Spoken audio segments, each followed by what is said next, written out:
Eu nasci no córrego da Cerejeira, interior do município de São Mateus, no dia 30 de agosto de 37.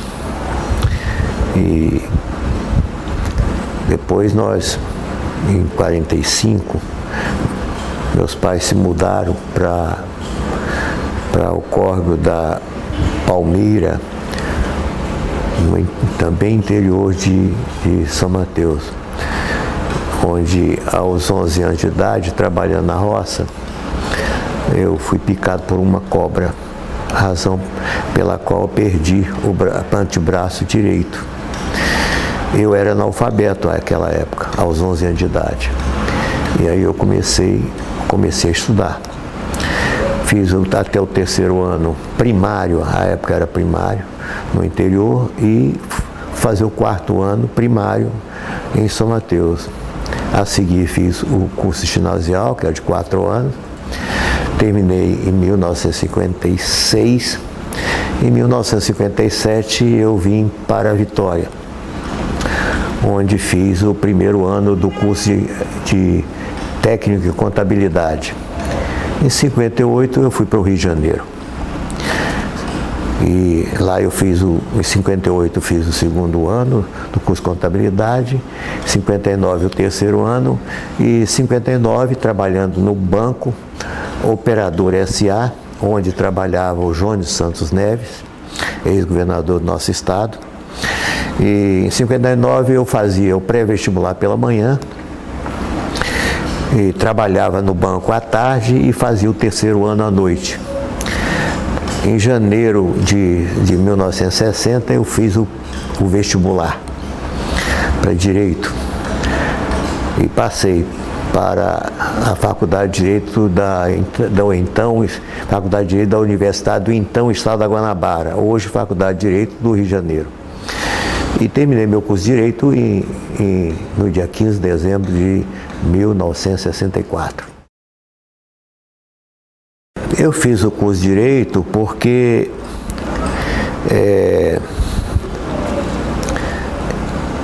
eu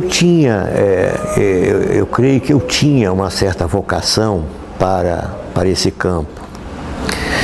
E durante o próprio curso, eu tive um professor chamado Roberto Lira, que era promotor de justiça. E ele muito me influenciou, não só para fazer o curso de Direito, mas mais tarde para fazer até o concurso para o Ministério Público. Eu terminei o curso, como disse, no dia 15 de dezembro de 64, fiquei lá ainda, né, trabalhando na advocacia até janeiro de 1966.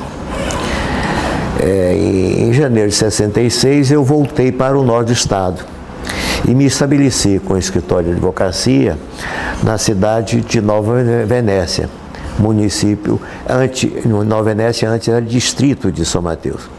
Quando eu voltei, já era município. Me estabeleci lá com o escritório de advocacia e advogava e lecionava. E também, à época, eu fui procurado pelo Agilã Dario de Seu Cardoso, que ficaram encarregados de organizar o MDB no estado do Espírito Santo. E eles me encarregaram de ajudar a organizar o MDB no norte do estado, tarefa que assumi, sem ser candidato a qualquer coisa durante 10 anos, ou seja, até 1976. Em 1976 eu fui candidato a prefeito, tive uma votação significativa, mas perdi a eleição. A arena ainda era muito forte. Então eu fazia política, eu lecionava e advogava. E acabei concorrendo a deputado estadual em 78, fiquei como segundo suplente, E no final daquele mandato, daquela legislatura, eu assumi o mandato. Fui reeleito em 82 e 86. Fiquei na Assembleia Legislativa até 91. E a seguir eu voltei para a minha advocacia, me reciclei, pois eu estava afastado da advocacia já há 12 anos, em razão de mandatos eletivos, e também como diretor do DETRAN durante 2 anos e tanto, e acabei fazendo o concurso para o Ministério Público. No Ministério Público eu fiquei até completar 70 anos. Eu sempre gostei muito do direito, e eu tive um professor que era uma figura extraordinária, que era promotor de justiça, Roberto Lira. Por sinal, ele foi um dos comentadores do Código Penal brasileiro. Ele era um dos melhores promotores do país. E ele muito me influenciou. E eu fiquei guardando comigo um desejo, uma vontade de ingressar no Ministério Público. E durante a época em que fiz política, havia 3 bandeiras pelas quais nós lutávamos. Era a anistia, a Assembleia Nacional Constituinte e direta já. E da Assembleia Nacional Constituinte brotou a nova Constituição, e do seu bojo nasceu um novo Ministério Público, com uma fisionomia nova, com uma abrangência bem maior, e eu fiquei muito entusiasmado com isso e acabei fazendo o concurso do Ministério Público. Olha, o então procurador-geral era o Adalberto Dazi. Ele não me perdoou, me mandou de imediato para a 4ª Vara Criminal de Vila Velha. Eu enfrentei de imediato 6 júris. Fui para o Tribunal do Júri, porque ele achava que eu tinha uma certa facilidade de falar.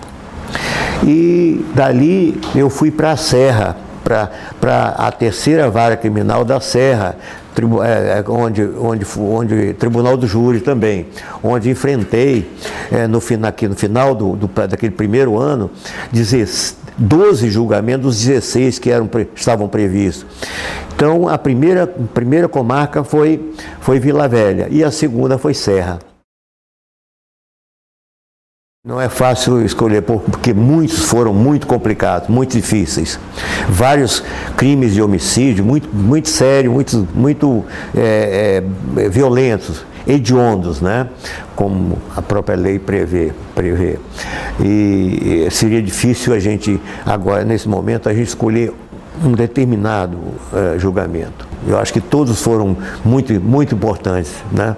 Porque a minha dedicação foi a dedicação que eu dei ao primeiro, eu dei ao segundo, a todos eles, a todos os julgamentos. O julgamento que mais me chocou foi um julgamento, uma acusação, um julgamento que se realizou em São Mateus, em que eu fiz a acusação. O acusado assassinou a esposa, cortando-a de facão em pedaços. Aquele talvez foi o crime mais hediondo que eu vi, dos quais eu participei. Eu fui substituto durante bastante tempo, substituto de primeira, fui titular de segunda durante uns 2 meses apenas, 2 meses e pouco, e fui substituto de terceira durante muito tempo, e fui substituto da entrância especial também durante muito tempo.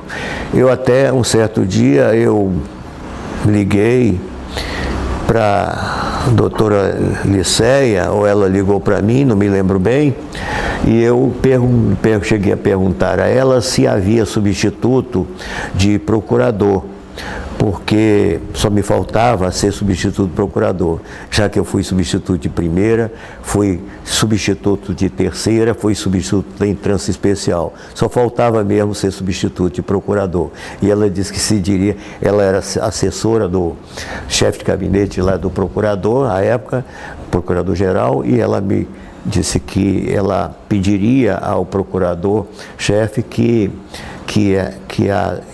afastasse e cedesse o lugar para mim, que para eu ser substituto esse procurador, num tom de brincadeira. Como advogado, eu fiz muitos júris. Há vários procuradores aí, aposentados, com quem eu tive a oportunidade de me defrontar, alguns já até falecidos. E eu me recordo bem que até 1985, o Ministério Público era tido como, o órgão do Ministério Público, o promotor de justiça, era tido como um órgão meramente acusador. E ele era muito temido pela sociedade, o promotor de justiça. Mas em 85,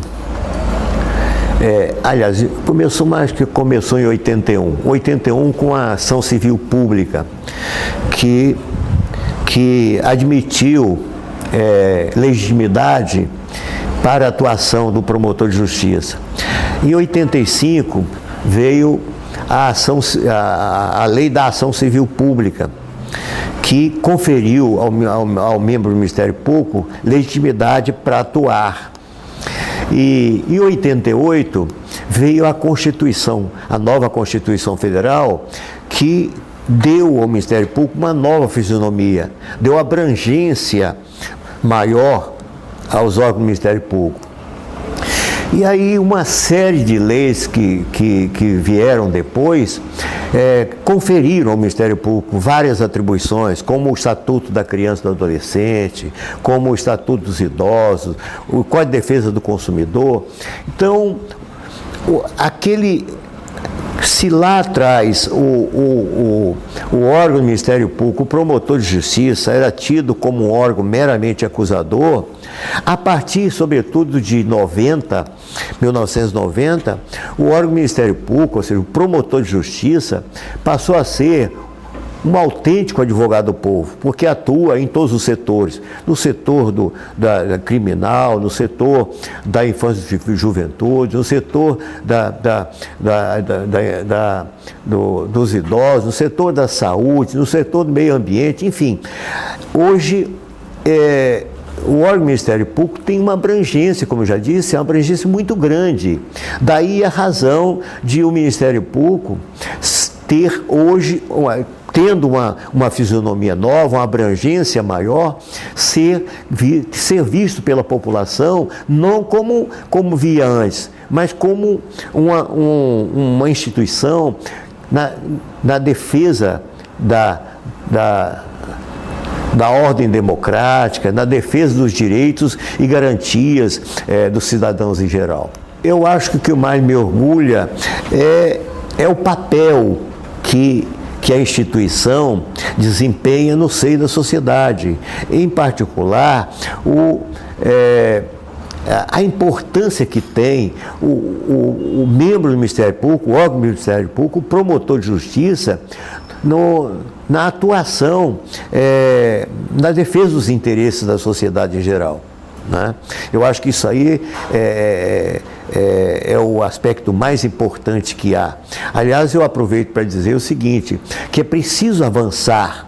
Os instrumentos os promotores têm nas mãos, que são a legitimidade de atuação, cada qual no seu setor, no meio ambiente, no aspecto criminal, no aspecto do meio ambiente, no aspecto da saúde, enfim, nos mais diversos setores da atividade humana, os membros do Ministério Público têm atuação, mas é preciso ser mais atuante, mais agressivo, mais participativo, para se enraizar cada vez mais no seio da sociedade. Eu queria aproveitar para dizer o seguinte: eu acompanho mais ou menos o que acontece no Congresso Nacional em relação ao Ministério Público. Há muitos projetos no Congresso Nacional, em particular uma emenda à Constituição, que deseja, através da qual certos parlamentares desejam castrar o Ministério Público. E eu acho que a nossa defesa maior está em nós nos enraizarmos cada vez mais no seio da sociedade, porque é lá no seio da sociedade que se elegem os deputados federais e os senadores. E é lá que eles vão nos encontrar enraizados e, por via de consequência, respeitar os membros do Ministério Público, ou seja, também a instituição como uma instituição que não se coloca na defesa de fulano ou de Beltrano, mas sim da sociedade em geral.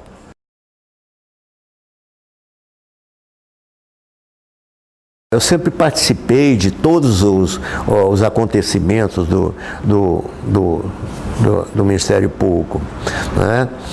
Não só seminários, mas também acontecimentos festivos em geral. E em relação à associação, por exemplo, eu fui membro da diretoria da associação por 2 mandatos seguidos e não fui mais recentemente, porque eu achei que deveria abrir mão para lideranças mais novas, né, para uma renovação, né? Eu acho que o meu relacionamento foi sempre muito grande, muito bom, muito grande, em relação não só à instituição, ao Ministério Público em si, mas também em relação à associação e aos membros do Ministério Público em geral, inclusive em relação aos aposentados, cujas reuniões eu participo com muita frequência. Eu queria registrar aqui um